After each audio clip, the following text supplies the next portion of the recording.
Wouldn't you love to know that you're supported and guided every step of the way in your life? In this video, I'm going to share with you how to connect to your spirit guides and experience the magic that comes from connecting and communicating with these forces. I'm Brianna Borton, the founder of the Dragon Tree and the leader of the Love Rising Collective, and I help people awaken to their highest selves. For support in creating your sacred life, reaching your potential, and expanding your consciousness, subscribe to my channel and hit that bell to get alerted when I post a new video every Monday. In our Love Rising Collective, my guides help lead us toward our greatest freedom and expansion.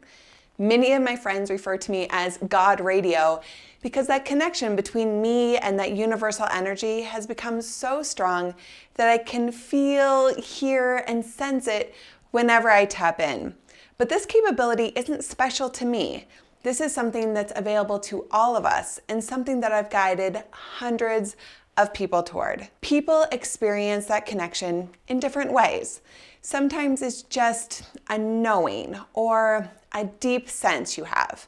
Sometimes you'll see little sparks of light, or perhaps you'll experience your guides through free writing or other creative expression. If you're ready to invite in the connection with this compassionate and loving force, here are 9 steps to do so.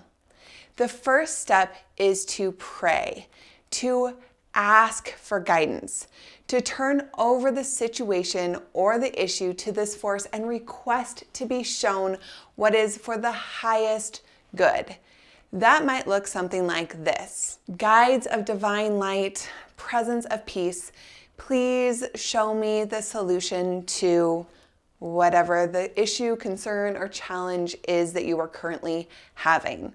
This could look different for you depending on how you want to word it. Maybe you want to say universe or God or nature or highest self, whatever that is for you, to say guides of this and invite in those good, compassionate, loving forces. You really get to decide who comes in. So be clear around who you want guidance from and open up. This is opening the conversation.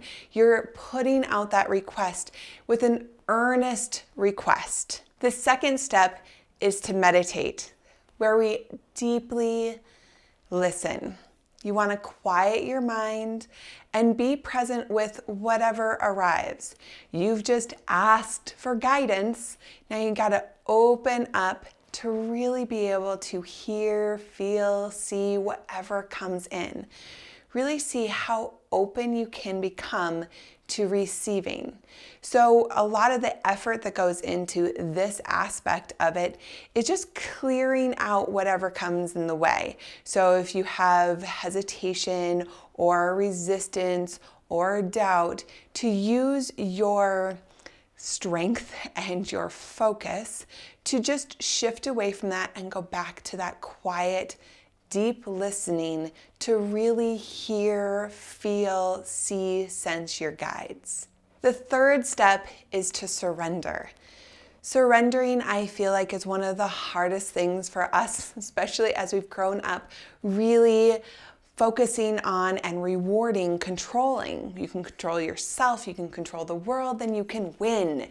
But really, the more we can release control and surrender to this universal wisdom, the more we can really let in that flow, the easier life becomes and the more we're guided toward what is really for us.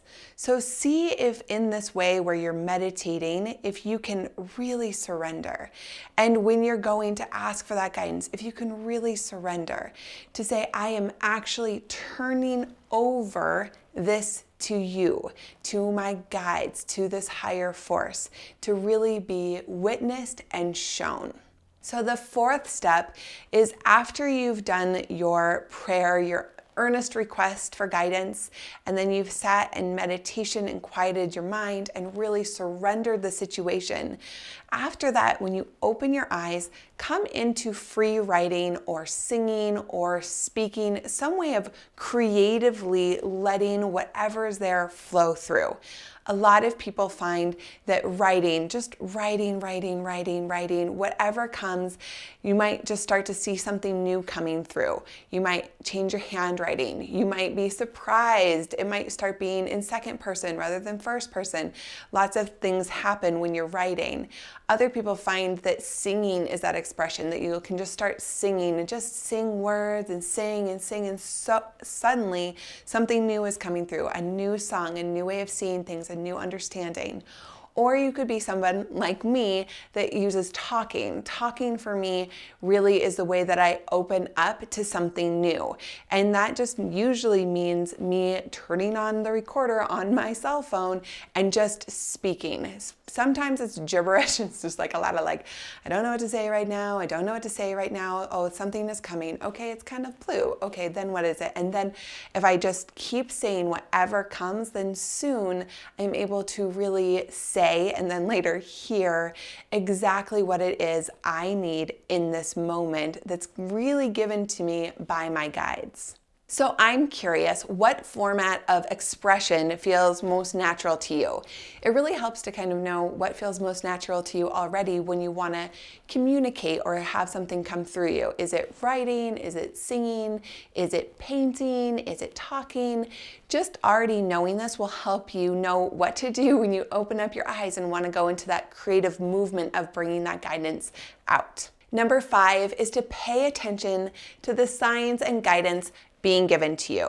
So it doesn't matter how much you ask or how much the universe and your guides are trying to give you the guidance that you're asking for. If you're not paying attention, you won't be able to receive it.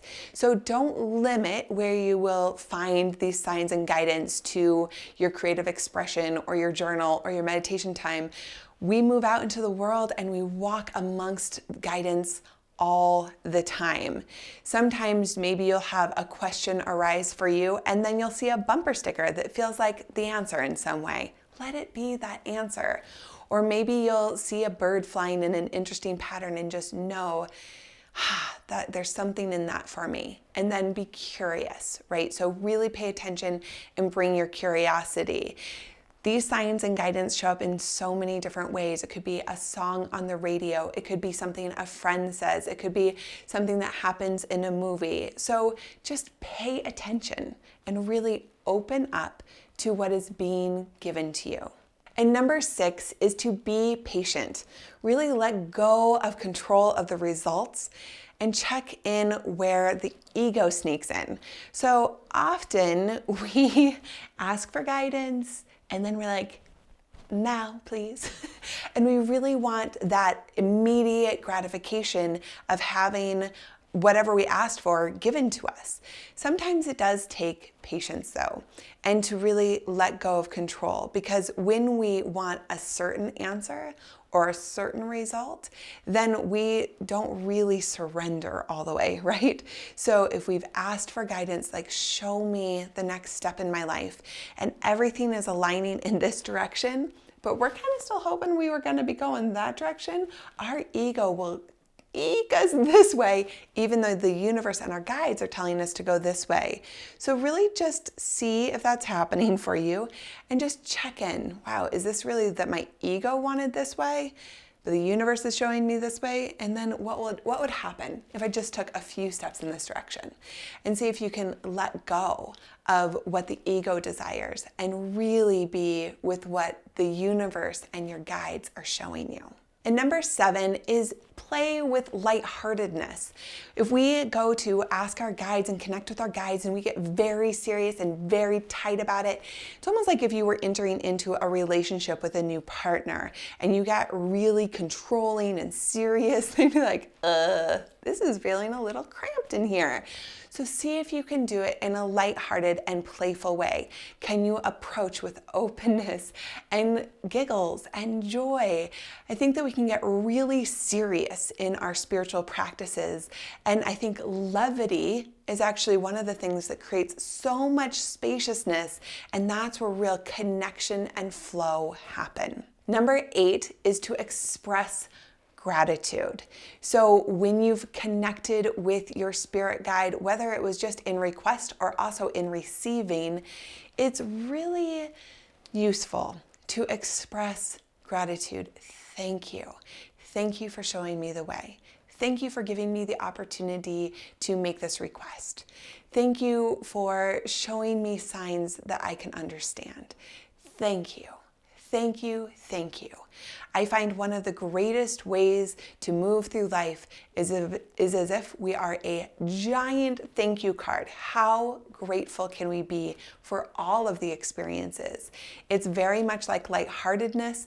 It creates so much space to have gratitude, and in that space, magic happens and flow happens and all sorts of things start to align for us. And number 9 is to trust your guides. So if you've asked for guidance and then you're shown the way, trust, just trust. Trust in this universal force. Trust in these good, loving, compassionate guides that want to show you exactly what is for you, exactly what is needed now, exactly where to go, and just trust. Trust in the timing, trust in the challenges, trust in the route.